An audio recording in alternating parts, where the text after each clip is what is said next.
নমস্কার বন্ধুরা, আমি শ্রাবণী। আমার ভিডিওতে সবাইকে অনেক অনেক স্বাগত জানাই। তো আজকে একটা নতুন রেসিপি নিয়ে হাজির হয়ে গেছি আবারও।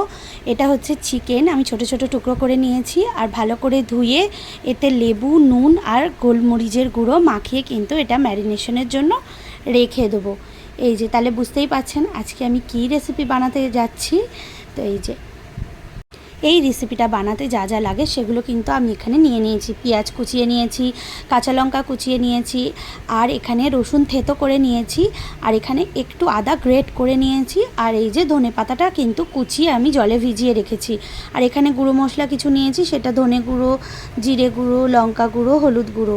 তো প্রথমে মাংসটা কিন্তু ম্যারিনেট করা আমার হয়ে গেছে। আমি মশলাগুলো আগে দিয়ে দিলাম, তারপরে কিন্তু পেঁয়াজ আর কাঁচা লঙ্কা কুচি অল্প করে দিয়ে দিয়েছি। তারপরে কিন্তু একটু রসুন, থেতো করা রসুন থেকে সামান্য একটু রসুন নিয়ে কিন্তু এখানে দিয়ে দিলাম, আর একটু গ্রেট করা আদাও দিয়ে দিলাম। দিয়ে এটাকে কিন্তু খুব ভালোভাবে আমি মেখে নেব। হ্যাঁ, অবশ্যই ধনেপাতা দিয়ে দিয়েছি, কারণ এখানে একটু সুগন্ধ হবে তাই। এই যে আমি কিন্তু মশলাটা আগে ভালোভাবে মাংসের সাথে মিশে যায় যেন, সেইভাবে আগে মেখে নেব। তারপরে কিন্তু আমি এইখানে যেরকম কর্নফ্লাওয়ার না হলে ময়দা, আমি কিন্তু এখানে ময়দা দিয়ে মেখেছি। প্রত্যেকবারই কর্নফ্লাওয়ার দিয়ে করি, কিন্তু এবারে ইচ্ছা ছিল ময়দা দিয়ে বানাবো। তো ওই জন্য এখানে কিন্তু আমি ময়দা নিয়ে নিয়েছি। আর ভালোভাবে আমি কিন্তু চিকেনটাকে সুন্দর করে এখানে মেখে নেব, যাতে যখন পকোড়াটা বানাবো যাতে খুব ক্রিস্পি হয়। আর এখানে অবশ্যই একটা ডিম দিয়ে নিয়েছি। যদি কেউ পারেন দুটো ডিম দিতে পারেন। পরিমাপ বুঝে কিন্তু এতে ডিম অ্যাড করতে হবে। বেশি পরিমাপ হলে সেখানে দুটো ডিম লাগবে। তো আমার এটা কম পরিমাপ ছিল, তাই জন্য আমি একটা ডিম ব্যবহার করেছি। এখানে কিন্তু আমি কড়া নিয়ে নিয়েছি, কড়া গরম হয়ে গেছে। আমি পরিমাপ মতো তেলও নিয়ে নিয়েছি। এই যে দেখতেই পাচ্ছেন, আমি কিন্তু বেশি করেই তেল নিয়েছি, যাতে পকোড়াগুলো ভালোভাবে ডুবো তেলে ভাজা করে নিতে পারি। তো আমি বন্ধুরা এখানে একটা কথা বলবো, যাদের ঘরে কিছু নেই, কি বানাবেন ভাবছেন, তো তারা কিন্তু এই রেসিপিটা অবশ্যই বানাতে পারেন। আমি কিন্তু এই রেসিপিটাতে কোনো রকমের ক্যাপসিকাম কিংবা কোনো অন্য কোনো ইনগ্রিডিয়েন্ট এখানে কিন্তু অ্যাড করিনি। যেটা ঘরে যেরকম ছিল আমি সেই রকমভাবে এটা বানানোর চেষ্টা করেছি, যাতে নর্মাল মানুষ যদি ঘরে কিছু নাও থাকে তাহলেও কিন্তু এই জিনিসটা বানিয়ে খাওয়া যায়। আর এটা কিন্তু খেতে খুব টেস্টি হয়।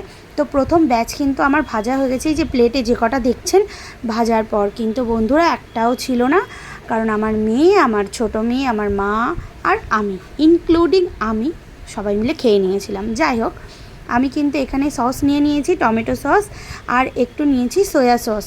তো ভালো করে ওটা মিশিয়ে নিয়েছি। এই যে সবগুলো পকোড়া কিন্তু খুব ভালোভাবে ভাজা হয়ে গেছে। এই পকোড়াগুলো কিন্তু খুব লাল করে ভাজা যাবে না, তাহলে কিন্তু খুব রাবারের মতো খেতে লাগে লাস্টে।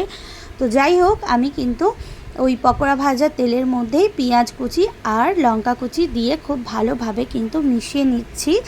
এই রান্নাটা কিন্তু ভীষণই সোজা আর খুব শর্ট টাইমের মধ্যে হয়ে যায়।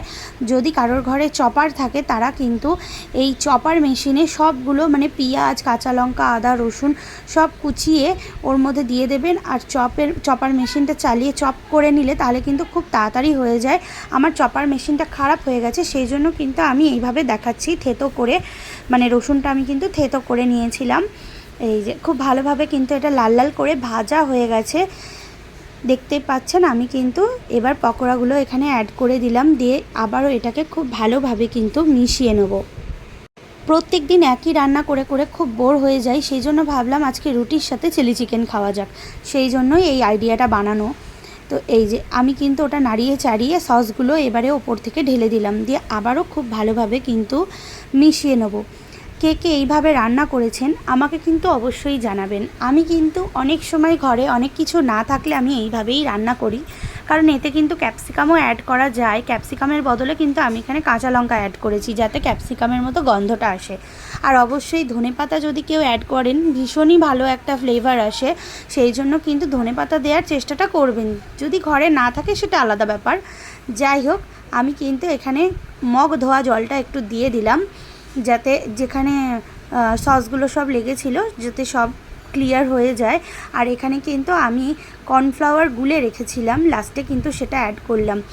এই যে দেখতে পাচ্ছেন, কর্নফ্লাওয়ার অ্যাড করে যখন একটু মাখো মাখো ভাব এসে যাবে, তখনও কিন্তু অনেকে ড্রাই চিলি চিকেন বানান, সেই পর্যায়ে কিন্তু এইটা আপনি নামিয়ে দিতে পারেন। এই যে দেখতেই পাচ্ছেন, এটা আরও একটু আঁটো আঁটো হবে, তাহলে কিন্তু একদম ড্রাই চিলি চিকেন হয়ে যাবে।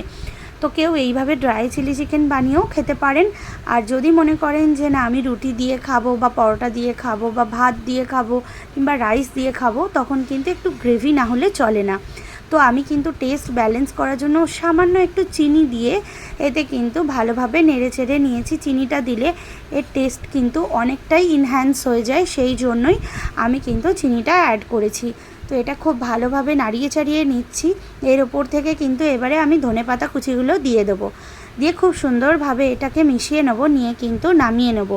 তো এই রান্নাটা কেমন লাগলো সবাই কিন্তু আমাকে জানাতে ভুলবেন না। যারা এখনও আমার পেজটা ফলো করেননি বন্ধুরা, তারা কিন্তু অবশ্যই আমার পেজটাকে ফলো করে নেবেন এরকম নিত্য নতুন ভিডিও পাওয়ার জন্য। এই যে কত সুন্দর কালারটা এসেছে দেখতেই পাচ্ছেন। তো আমরা এবার এনজয় করে নিই এটা। আপনারা সবাই ভালো থাকবেন, সুস্থ থাকবেন। আমি আসবো আবার নতুন একটা ভিডিও নিয়ে। ততক্ষণে টাটা।